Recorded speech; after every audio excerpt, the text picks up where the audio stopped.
Hey, how's it going, guys? Mr. Boss for the win here, and in today's Grand Theft Auto 5 video, we're going to be taking a look at all 20 locations where you can find the starting hidden note to unlock the treasure hunt and eventually get the double action revolver for Grand Theft Auto Online, and then eventually be able to unlock it for Red Dead Redemption 2. So I've actually done a video on just following the steps and unlocking the treasure hunt itself. But one thing I didn't do was cover all 20 locations where that starting note could be. You know, where you get the photo from like the Vanderlyn email and it tells you where to go. These photos are in like this sepia black and white. Some of them are kind of hard to see. So there's 20 possible locations you can get. We're going to be going over all of them today in this video. Now, before we get started today, I want to let you guys know I am doing this in single player. I have already done this on both my characters in Grand Theft Auto Online, so I no longer receive this email, meaning it would be impossible for me to try and replicate the results in online. If you want to see me completing the actual treasure hunt, I'll leave a link to that video in the description. And some of you guys might be asking, why am I still covering this now? Well, anytime a new player gets on Grand Theft Auto Online, they're going to be getting this alert, at least probably until Red Dead Redemption 2 comes out. So even if you have been taking like a 3 or 4 month break from GTA Online, you might see this for the first time today, and you might actually want to do it for yourself. So that's why I'm still covering this right now. All right, location number 1 is at the Del Perro Pier. So this one's actually going to be underneath the pier. It's going to be on one of like the wooden platforms, or I guess wooden poles that holds up the pier itself. So you have to go underneath.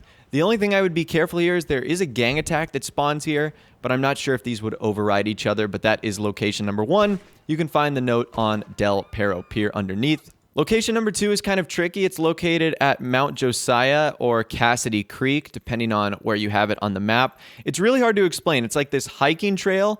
All I know is that there's going to be a parachute there that you can see at sort of the end of the path.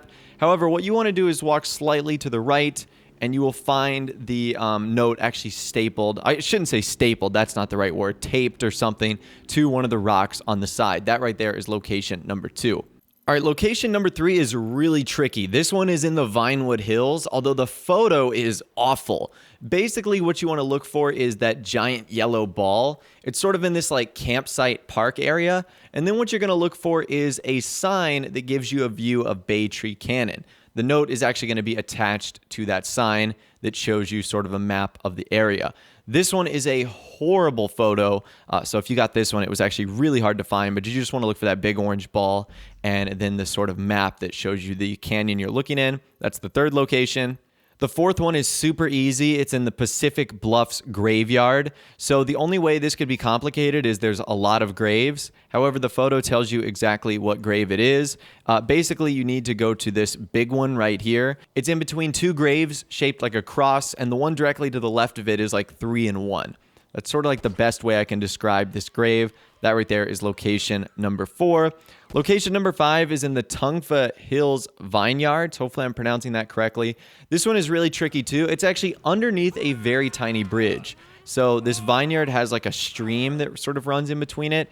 And this one is actually going to be located on a rock right next to the stream. So it's not going to be on the road. It's not going to be above it. It's actually going to be right under the bridge. So pretend you're a little troll, go underneath the bridge and get yourself this note. Location number 6 is actually at the San Chiansky mountain range. So this one is a little bit tricky. There's no real landmarks around it, so you need to be almost identical to where I am in this video. And it's going to be stuck on this wooden pole, kind of looking directly into the ocean. So it's on the eastern side of the map. Again, there aren't a whole lot of landmarks. I think there's like a CEO location that ends near here, but not a whole lot else. So this one is definitely one of the trickier ones. Location number 7 is at the Great Sheparel Church. This one is pretty easy. This church is located kind of in the middle between Trevor and the city. And this church actually has a graveyard in the backyard. And the note is actually going to be stapled. I keep saying the word stapled, but it's attached to this gravestone that's in the shape of a cross, sort of next to a wooden cross grave and more of a formal tomb. So that's where you'll find the note at location number 7. Location number 8 is a tricky one too. This one is at Cassidy Creek. So this is the river that attaches itself to the Alamo Sea. This one is actually going to be attached to a tree. Now, the landmark you're actually going to want to look for here is that giant suspension bridge that the train actually drives across. That's like the only thing I can see here to kind of point you guys in the right direction. But it is attached to this tree, and it's located pretty close to the water, so that's location number 8. Location number 9 is the Tatev Mountains. This one is pretty tough too because it's actually located on like the side of a rock right next to the water. So do not go on top of the land here. This location is actually at like a cove in which like boats can go through. So what you want to do is either land a helicopter near the water or boat to this place. You'll actually find the note attached to one of the big rocks right next to the cove entrance itself. That's where you'll find it. This is certainly one of the trickier ones because the photo isn't all that great. And even if you were to figure out where it was, it's not in the most amazing location. Now, that brings me to another point I want to bring up. This is sort of a quick tip. In case you are having trouble finding the note itself, you will hear a chime letting you know when you get closer. The chime will get louder and slightly quicker the closer you get to the note. So use that if you're stuck or you feel like you can't find the note at all. Location number 10 is at the edge of the Alamo Sea in Sandy Shores. So there's this little landmass that jets out, and this is where you're gonna wanna go. There's like a little ramp, and there's like a red boat that seems to be crashed. So this is actually gonna be located on the rocks right next to the ramp that you can actually go off of. The rocks have like these green weeds on them. That's what you wanna look for. It's literally right across from where you see this little sunken red wooden boat. This one's pretty easy to find as well. So that's one of the locations. You shouldn't have too much trouble with that. The next one is really easy too. Location number 11 is in the Grand Sonora Desert. It's just southwest of Trevor's Airfield. This is actually going to be attached to the front door of the abandoned mine shaft. Now, this mine shaft, you can't actually go inside, but the note is going to be on the front of the door. Fun fact, this is the note that I got on my treasure hunt. So it's not all that hard. I knew exactly where this was, and I'm sure you guys will as well. Again, some of these are much easier than others. Location number 12 is very easy as well. It's the San Chayansky mountain range, but it's actually located on top of Mount Gordo. It's that wooden grave with the rock next to it. So this is the grave on top of the mountain, and the note is going to be attached directly to the cross that is on top of the mountain. So this one is really easy as well. Honestly, the hardest part with this one is going to be getting up to the mountain itself, but of course a helicopter, jetpack, or anything like that will do it just fine. Location number 13 is also very easy as well. It's located on the Los Santos Golf Club course. So what you're going to want to do on the golf club course is actually find that like little white bridge. And on the side closer to the course itself, you're going to find the note attached to one of the wooden poles. Now, the only reason this is kind of tricky is white note, white wood, kind of blends in. So if you're having trouble, it's located on the right side. Very easy note to find. Everyone, of course, knows where the golf course is. Location number 14 today is kind of tricky. It is in the Pacific Ocean. It's on one of the islands that jets out on the east side of the map. This one by far is the trickiest because there's almost no landmarks that you can look for here. And the note is just located on a really normal rock. So I feel really bad for anyone that got this one and was trying to figure it out on their own because like the photo was awful. It didn't really tell you where to go or what to look for. But it's located on this little rock face right here. It's on the side that actually faces the ocean. So keep that in mind too.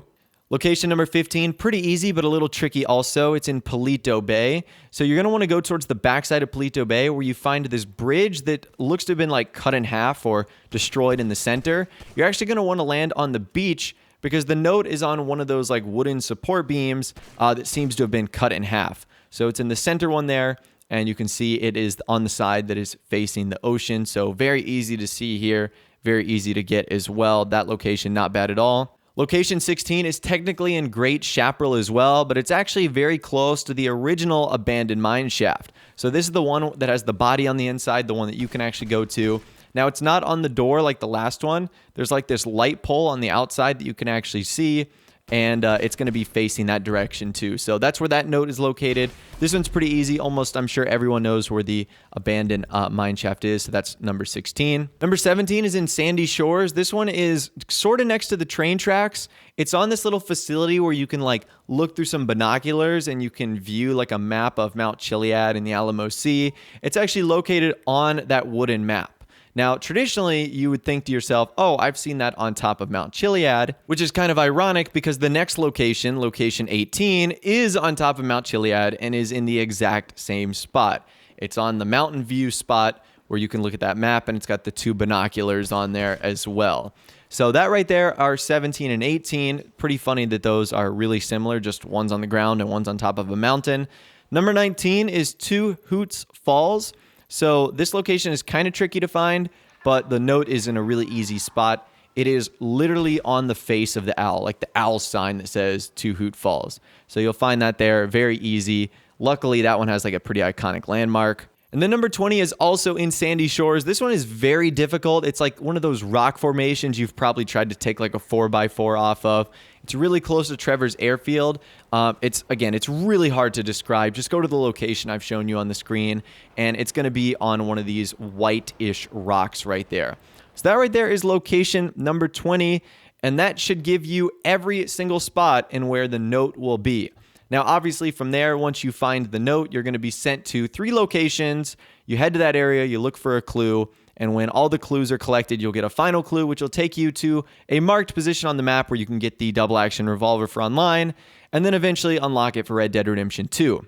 Now, friendly reminder, if you are able to get this revolver, make sure you get 50 headshots with it. You'll unlock it for Red Dead Redemption 2, and you'll also get a free $250,000 for Grand Theft Auto Online. Anyways, that's all the information that I've got for you guys in this video today. Let me know if this was helpful in the comment section down below, and also let me know if you have actually attempted this Red Dead Redemption 2 Easter egg. I know that if you don't do it, like every time you log into online, like they keep sending you a new email. Like they almost encourage you to do it. So I would imagine many of you have done by now, but if you haven't, let me know. If you did go on to enjoy this video though, a like rating would of course be awesome. And also subscribe to my YouTube channel if you are new, or you like daily GTA 5 videos like this. Without the way, guys, like I said, thanks so much for watching. Take care, and I'll see you guys in the next video.